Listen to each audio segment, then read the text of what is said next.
200,000 in October 1918 alone.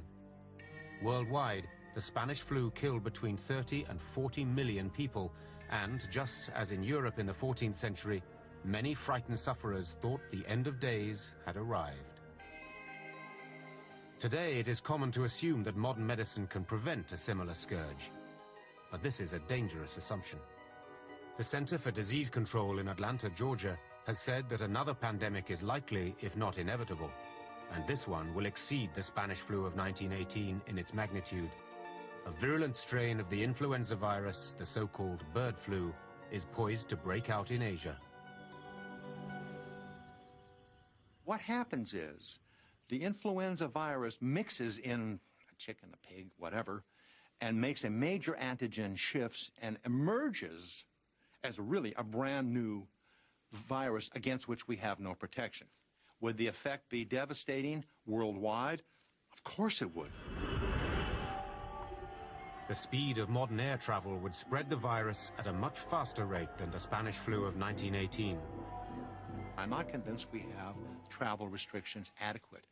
Heaven's sakes, the SARS epidemic was started by one doctor in Hong Kong, and he was visited by 14 people who then went and spread the disease to Taiwan, Singapore, and Toronto. And how did they spread it? Through infected air travelers. In spite of improvements in medical care, it has been estimated that a potent new influenza virus could kill as many as 200 million people. Other global epidemics continue to confound modern medicine. AIDS has killed over 20 million human beings. Almost 40 million are infected with the disease with no effective cure in prospect. And the grim list of new plagues without cure is a long one.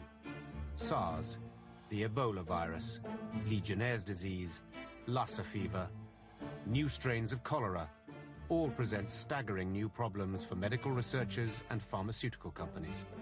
It's frightening to think that diseases such as Ebola and SARS have no known cure. No one has developed a vaccine against them, and the only way to deal with them has been quarantine. A disease like that could arise in the future that could be far more transmittable, and that could create a global pandemic. Even older, well-understood diseases like tuberculosis and polio seem to be morphing into new, more deadly strains. We underestimate consistently the ability of microorganisms to adapt and change to their environment, even if that's antibiotics. We forget that the stuff of evolution, which is genetic change, applies as much to microbes as it does to macrobes. The threat posed by modern patterns of disease has been made even more alarming by the rise of terrorism. Anthrax offers terrorists a lethal weapon that can spread death on a scale approaching a nuclear explosion, but at a fraction of the cost. It has been estimated that 90 kilos or 200 pounds of anthrax, the weight of about 4 bags of lawn fertilizer, if released over a major metropolis, might kill 100,000 people. But no matter how severe the consequences of global disease, it is thought unlikely that any microbe could cause an epidemic of truly biblical proportions. Even AIDS or some new strain of flu could not bring about the end of the world. I continue to believe it'll be a dangerous world out there, epidemiologically. But I think it's not hopeless and we're not helpless. I do not see the world ending with an apocalyptic plague. But what about the other 2 horsemen riding through this troubled world? For believers in the book of Revelation, there are signs everywhere that they are bringing us closer and closer to Armageddon.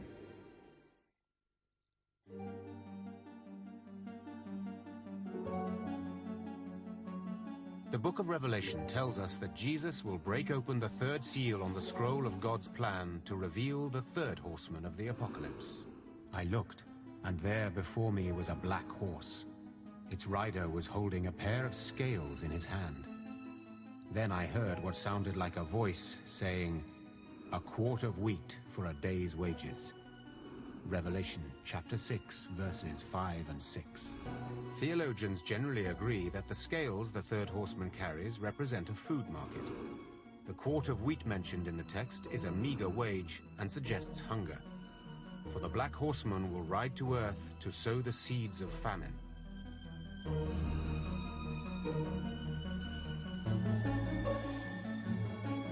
The ability of our planet to feed its population of over 6 billion is becoming increasingly stretched.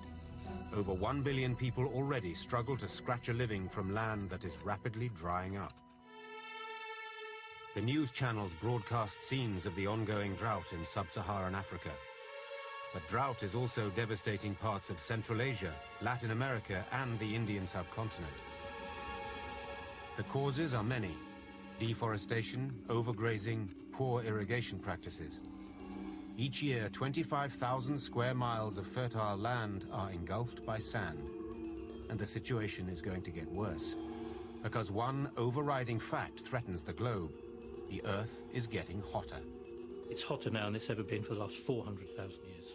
Not only that, but the worst-case forecasts for the next 100 years are that it could be between 7 and 10 degrees Celsius hotter by 2100. We've never seen the Earth heating up at the rate it's heating up at the moment. It's a devastating situation. Since 1990, the world has experienced the 15 hottest years in recorded history, and the 5 hottest have occurred since 1997. Nearly all the scientists in the world are convinced the burning of fossil fuels is contributing enormously to the problem of global warming, and the results are blindingly obvious. The most immediate effect is that the planet's ice caps and glaciers are melting fast. Glaciers all over the world have been melting back for the last several decades.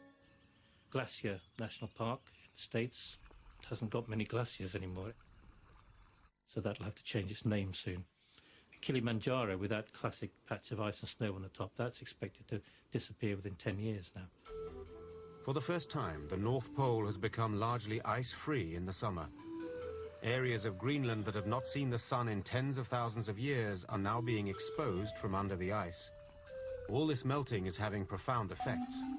Rapid global warming is the immediate problem, but in some places, increasing cold might be the eventual result. Cold fresh water from melting ice is pouring into the North Atlantic, where it meets the warm saline waters of the Gulf Stream flowing north from the Caribbean. The fresh meltwater now threatens to dilute the Gulf Stream, preventing it from sinking and returning to the tropics to be reheated. So we are probably, before very long, and very long being anywhere from 1 to 20 years, are going to see temperatures start dropping by as much as 10 degrees in the United States and as much as 20 degrees on average in Europe.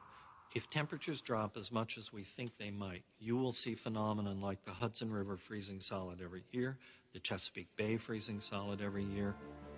Scotland and northern England will become subarctic. Snow will blanket Paris and London. The effects on farming will be catastrophic.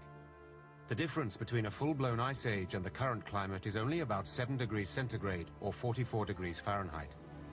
Without the warmth of the Gulf Stream, many scientists predict the climate in our part of the world will become up to 20 degrees centigrade colder. And perhaps the most alarming result of all this melting ice is that the level of the oceans is starting to rise.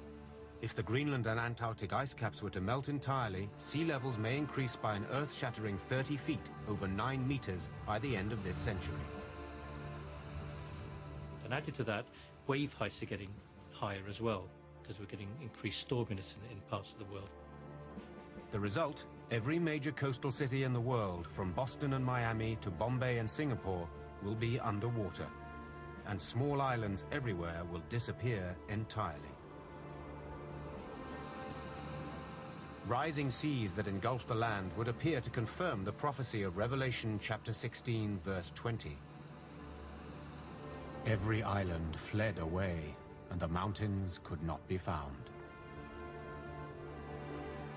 The effects of global warming are already beginning to have serious consequences for agriculture.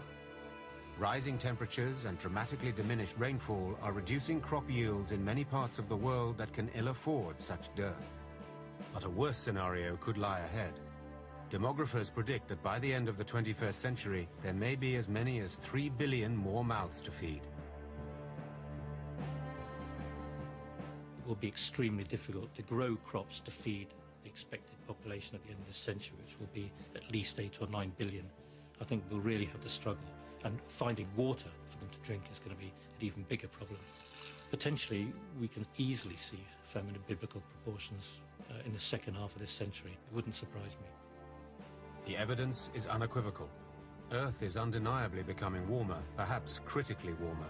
The question is, what can be done about it? Those who think this dramatic climate change was foreseen in the Bible believe nothing can be done to alter the inevitable.